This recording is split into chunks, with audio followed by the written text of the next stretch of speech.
ఎందుకంటే ఇప్పుడు వాడికి పెళ్లి అయ్యేటప్పుడు కూడా వాడు కనీసం వాడికి చెయ్యి కూడా పెట్టలేకపోయారు కదా.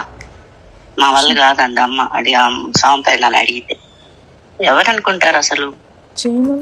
చేయను పెట్టలేదు అత్తమ్మా. ఎప్పుడు అంటే ఎంగేజ్మెంట్ అప్పుడు అయితే ఒకసారి చైన్ బ్రేస్లెట్ అయితే పెట్టాము అత్తమ్మా. ఇంకా తర్వాత అయితే ఐడియా లేదు అత్తమ్మా. మరి ఇంకా ఏమనేది ఐడియా లేదు.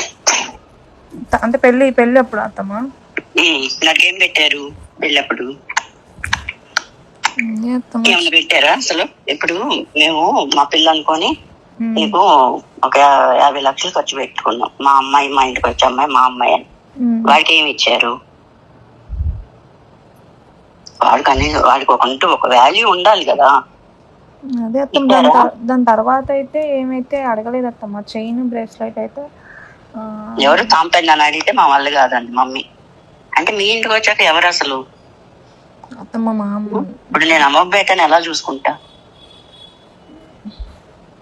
నా బిడ్డలాగా చూసుకుంటా ఇప్పటికి కూడా. ఏంటి అత్తమ్మ ఐడియా ఉన్నంత వరకు అయితే మమ్మీ వాళ్ళు అయితే పెద్దనాన్న వాళ్ళు కూడా దీని గురించి అడిగినట్టయితే లేదత్తమ్మా. చైన్ అడిగినా పెట్టము అని అయితే నా ముందే అడిగారులే గాని అమ్మ చెప్తే విన్నానే మా వాళ్ళు కాదని. ఎవరు అసలు వాడు? అట్లా ఏమైతే జరగలేదు అత్తమ్మా. నాకు తెలుసు కదా. చైన్ అయితే అప్పుడు ఎప్పుడు అత్తమ్మా? ఎంగేజ్మెంట్ ముందా లేకపోతే ఎప్పుడు అత్తమ్మా? ఎంగేజ్మెంట్ కి పెట్టారు. పెళ్లికి అడిగితే ఏమన్నారు? అమ్మని అడుగు. సాంపేదాన్ని అడిగితే మా వల్ల కాదని. ఏది చైన్ అత్తమ్మా? ఏదో అడిగితే మా వల్ల కాదని. చైన్ రింగ్ ఏమైనా అడిగారా అత్తమ్మా? రింగ్ ఏంటి చండాలంగా? అంటే డైమండ్ రింగ్ అట్లా అత్తమ్మా. అంటే నాకు తెలియదని అడుగుతున్నా అత్తమ్మా. నాకైతే నిజంగా ఐడియా లేదు దీని గురించి.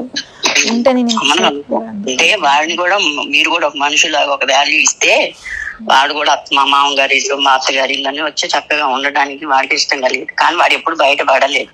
కానీ ఒక గుర్తుకు పెట్టుకోవాలి, గుర్తించాలి కదా. మా ఇంటికి వస్తున్నాక మా బిడ్డని గుర్తించాలి. అది గుర్తించాల లేదత్తమ్మా. ఇప్పుడు మమ్మీ కూడా అంటుంటది నేను చెప్పా. ఇప్పుడు తను డబ్బులు లేవు, వ్యాపారం పెట్టాలి, బిజినెస్ పెట్టాలి. నీకు నేను చెప్పా ఒక 2 కోట్లు మా తీసుకొచ్చి అదే ఏ వ్యాపారం పెడదాం పద అని చెప్పి నిన్ను అనమన్నా. నువ్వు ఆ పని చేసావా? దాని తర్వాత నాకు అసలు ఆ సిచ్యువేషన్ రాలేదత్తమ్మా. ఫోన్స్ దాని గురించే మనం వాష్రూమ్ లో వినడము, దాని తర్వాత ఆ టెన్షన్ లోనే ఉన్నాం కదత్తమ్మా. అసలు అంటే డిప్రెషన్ కి వెళ్ళిపోతున్నప్పుడు అన్న నేను చెప్పాను ఏమి కంగారు పడొద్దు, టెన్షన్ పడొద్దు అని ఇట్లా చెప్పాను అత్తమ్మ అన్నావు. గాని ఇప్పుడు నీ పేరున ఎన్నో ఉండి అంటారు.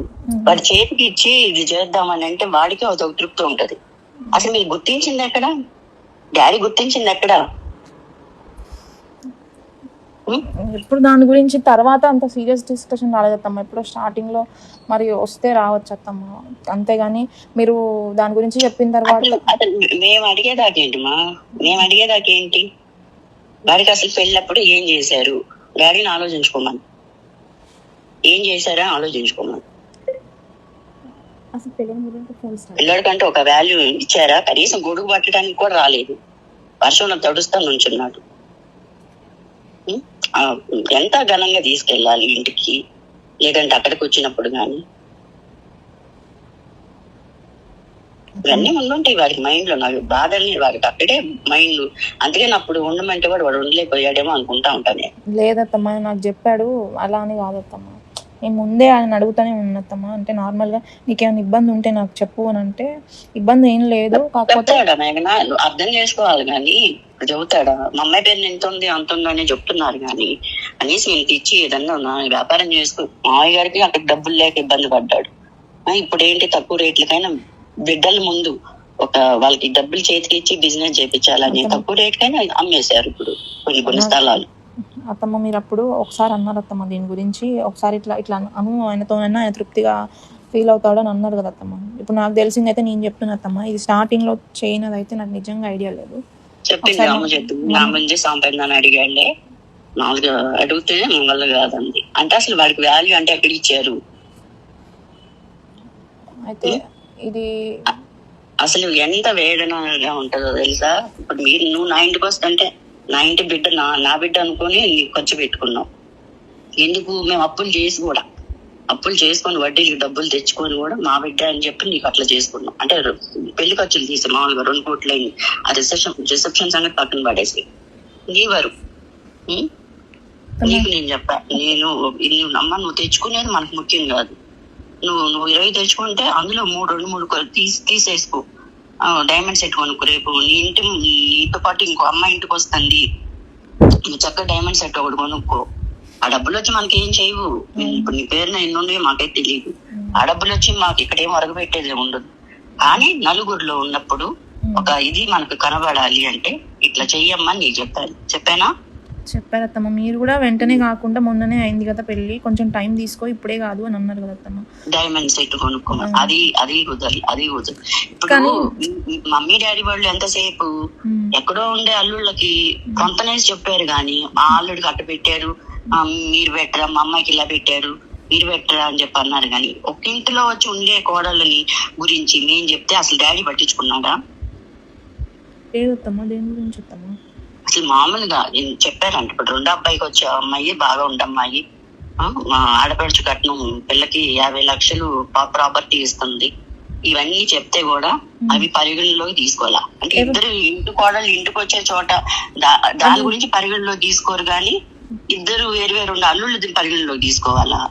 కాదు, ఎప్పుడు చెప్పారు అత్తమ్మ ఇదంతా? ఇద్దరు ఇదంతా అప్పటి నుండి జరుగుతూనే ఉంది. మీరైతే స్టార్టింగ్ లో అప్పుడు ఒకసారి మాకు చెప్పారు కదా అత్తమ్మ, అది డైమండ్ నెక్లెస్ తీసుకోమని చెప్పి. దాని తర్వాత నేను ఒక 2-3 days ఆగి మెల్లగా డాడీకి చెప్పాను అత్తమ్మ. చెప్తే అన్నాడు డాడీ కొంచెం మొన్ననే కదా, కొంచెం ఒక 1 month ఒక 1-2 months ఆగి నాకు అసలు ఇది కాదు, టైం ఏం వాల్యూ ఇచ్చారు నాకు అది కావాలి అసలు. ముందు డాడీ మమ్మీ వాళ్ళు ఏ వాల్యూ అంటే ఇచ్చారు, వాడికి ఒక కారు కొనమని చెప్పారు, అంటే సంపాదన అది లేదు. ఒక్కటి అత్తమ్మ, అన్ని మెల్లమెల్లగా అవుతుంటాయి అత్తమ్మ. కాకపోతే మనం మొన్ననే కదా అత్తమ్మ ఇవన్నీ అనుకున్న తర్వాత ఆయన కూడా ఎక్కడ చెప్పానంటే ఇప్పుడు నీకు 10 ఇస్తున్నారమ్మా, 10 ఇస్తుంటే నువ్వు ఆ 10 తెచ్చుకోవద్దు అని ఇట్లాగా 2-3 అవి నీ వరకు నువ్వు ఇట్లా చేసుకోమని నేను నీకు చెప్పాను. ఎందుకంటే మనం ఒక ఇదిలో ఉన్నప్పుడు నువ్వు వచ్చేప్పుడు నువ్వు ఘనంగా రావాలి. రేపు 2వ అబ్బాయి ముందు, ఆ 2వ కోడల ముందు నా బిడ్డ ఇది తక్కువ అవ్వకూడదు, నువ్వు తక్కువ అవ్వకూడదు అని ఎన్నో చెప్పాను. సరే మేఘన ఇవన్నీ తీసేసి నువ్వు ఈ మధ్య మీ డాడీని ఆలోచించుకున్నాను. వాడికంటూ ఒక వాల్యూ అంటూ ఇవ్వలేదు, నాకు తెలిసి అయితే ఇవ్వలేదు. అంటే మరి ఏ ఉద్దేశంగా అట్లా చేశారో అసలు నాకైతే తెలియదు. కానీ ఇప్పుడైతే చెబుతున్నాను, రేపు ఆషాఢానికి ముందు ఇప్పుడు కొంటారు 2 కార్లు, ఆషాఢంలో కొంటారు. 2 రోజులు లేట్ అయినా పర్వాలేదు, ఏదైనా ఇన్నోవా అయినా తీసుకొని రేపు బన్నయ్యని తీసుకెళ్ళినప్పుడు మీ డాడీ ఇచ్చి అట్లాగా వాడిని కొంచెం అన్నా ఆకట్టుకోవడం నేర్చుకోమని. అంటే ఇవి ఇస్తేనా ఆకట్టుకుంటాడా అంటే దానికి నేను సమాధానం చెప్పలేను, కానీ కొంచెం వాడిని మంచి చేసుకోవడం, మంచిగా చేసుకోవడం ఇవన్నా చేయమని డాడీ. ఎప్పుడన్నా కనీసం మామగారి ఇల్లు అత్తగారి ఇల్లు రావాలి కదా, వాడు కూడా వాడికి ఉండాలి కదా మైండ్ లో కొంచెం అన్నా. నా మామగారు నా అత్తగారు అని కలగాలి కదా, నా సొంత మనుషులు అనేది కలగాలి కదా. మీరు వేరుగా చూస్తే వేరుగానే ఉంటారు. నిజంగా నేను ఇప్పుడు మనం నమ్ముకునే దేవుడి మీద అయితే ఒట్టేసి చెప్తున్నా, నేనైతే ఎక్కడ తక్కువ చూడలేదు అత్తమ్మ. అంటే చూడలేదంటే మా ఉద్దేశంలో మమ్మీ డాడీ అయినా ఎక్కడ పట్టుకున్నారు అలా కాదత్తమ్మ. మమ్మీ అయినా డాడీ అయినా వచ్చినప్పుడు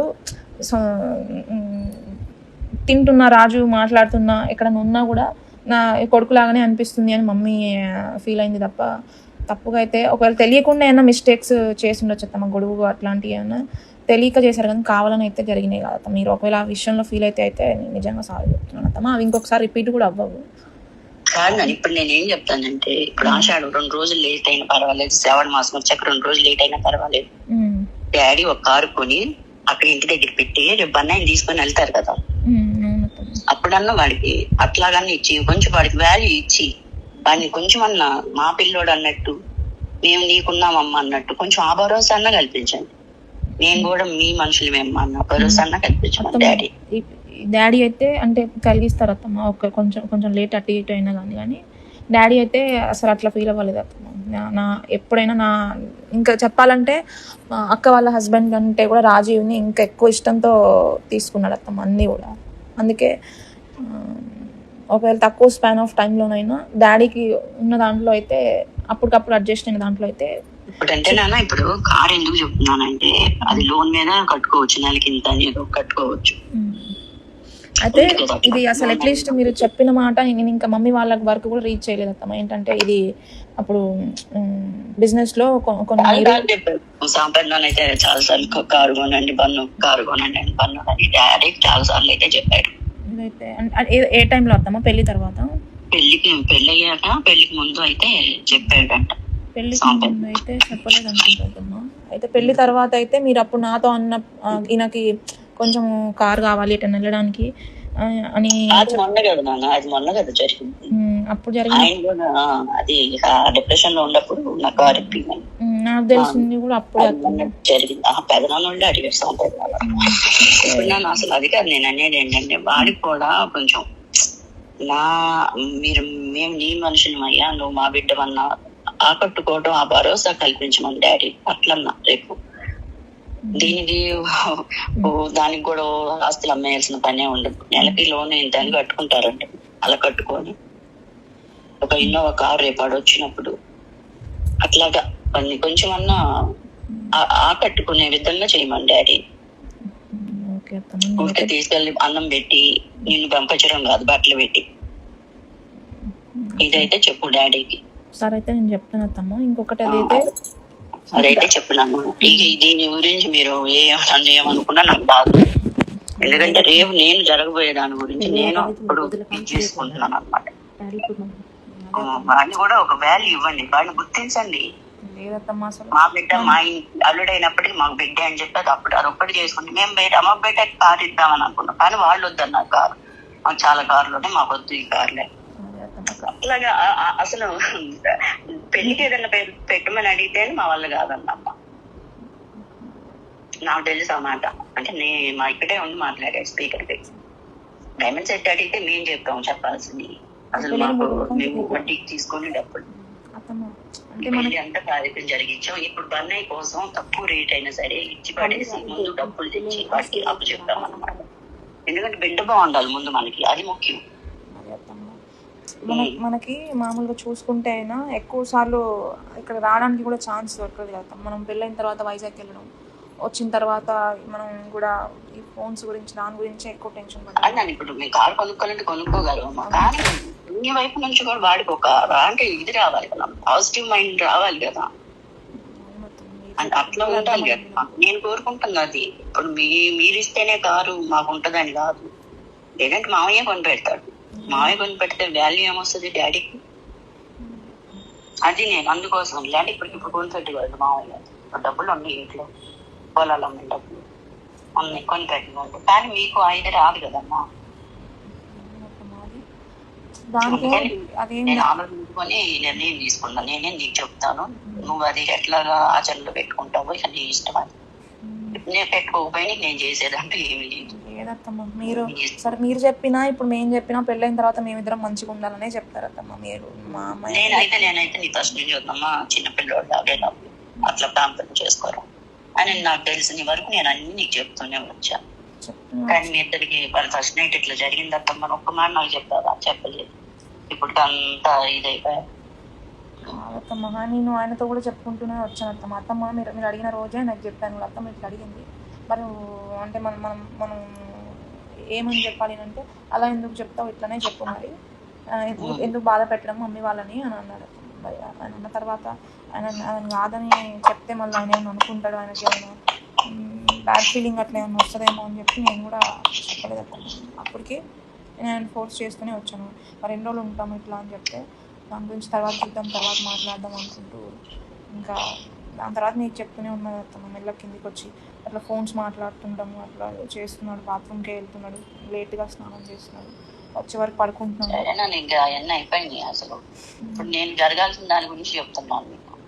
అదే అత్తమ్మ, అసలు అది అయిపోయింది, అదొక ఇదైపోయింది. అసలు అది వదిలేద్దాం. అదే అత్తమ్మ, మీరు చెప్పింది అర్థమైంది.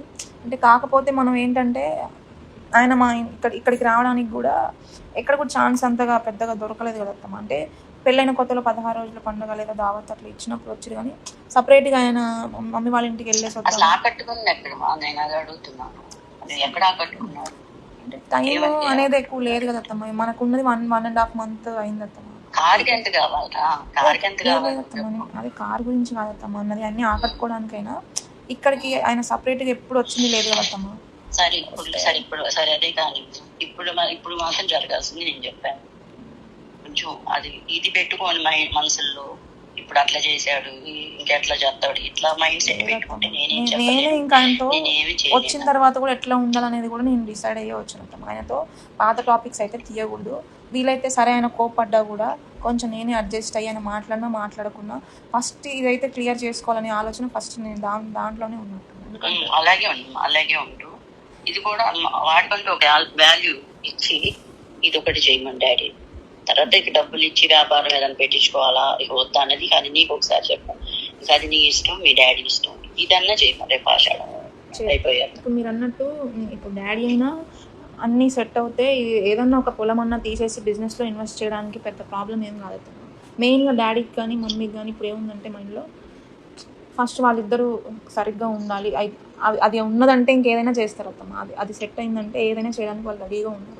మీరు అడిగినట్టు మెల్లగా టైం తీసుకొని ఏంటి బిజినెస్లో లేదత్తమ్మ. అలా లేదు. కాకపోతే వాళ్ళకి ఆ టెన్షన్ క్లియర్ అయితే ఫస్ట్ అదే కదత్తమ్మ చాలా పెద్ద టెన్షన్. ఇది ఒక క్లియర్ అయితే వాళ్ళ మైండ్ కూడా ఫ్రీ అయిపోతుంది. సరే అవన్నీ తర్వాత చేసుకుంటారులే కానీ ఇది నేను చెప్పింది ఇప్పుడు ఇదన్నా ఆచరణలో పెట్టమని చెప్తాను. లేదంటే అది కూడా సెట్ అయ్యాక మేము ఇద్దరం సెట్ అయ్యాక చెప్తారా అంటే నేనేం చెప్పలేను చేయలేను. లేదత్తమ్మ చెప్తాను నేను కూడా. కానీ నేను కూడా ఎంతో చెప్తున్నానండి. ఇప్పుడు నేను కొని వాడికి ఇచ్చుకోలేదు కాదు. మీరంటూ వాడికంటూ ఒక వాల్యూ ఇచ్చినట్టు ఉండాలి. మీరు కూడా వాడిని ఆకట్టుకున్నట్టు ఉంటదని ఇది నేను చెప్తున్నా. ఇది డాడీ చెప్పి మరి అది ఆచరణలో పెడతావా లేదా అన్నది నీ ఇష్టం, మీ డాడీ ఇష్టం. ఇంకెందుకంటే నేనేం చెప్పలేను. ఇంకా వీటి గురించి ఎక్కువ మాట్లాడుకోవడం కూడా అనవసరం.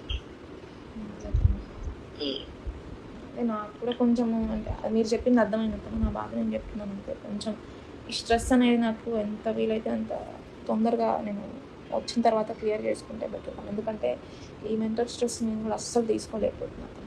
ఆయన ఎట్లా ఉన్నాడో తెలియదు, డైవర్ట్ చేసుకుంటున్నాడో మరి ఏం చేస్తున్నాడో తెలియదు. కానీ ఫస్ట్ నుంచి అంటే నువ్వు కూడా నెగిటివ్ గా ఆలోచించగలవు, పాజిటివ్ గా ఉండు. రేపు నేను వెళ్తాను, నా భర్త నేను ఇచ్చేసుకోగలుగుతాను అన్న ఆలోచనతో ఉండు. కానీ ఇప్పుడు అక్కడ ఏం చేస్తున్నాడో లేకపోతే అది మాట్లాడుతుందేమో. ఆయన ఇప్పుడు ప్రశాంతంగా ఉంటున్నాడు, ఫోన్ జోడులు కూడా వెళ్ళట్లేదు ఎక్కువ. నైట్ అంటే నువ్వు ఉంటావు రేపు వచ్చాగా. ఇప్పుడైతే ప్రశాంతంగా ఉంటున్నాడు. ముందు ఇది చూడలేదు కదా, కోపంగా ఉంటే కూడా అంతకుముందు ఇప్పుడు అది లేదు కదా, ప్రశాంతంగా ఉంటున్నాడు. మెయిన్ నేను కూడా ఫోన్ చేసినప్పుడు పెద్దగా అయితే ఏం అడగట్లేదు.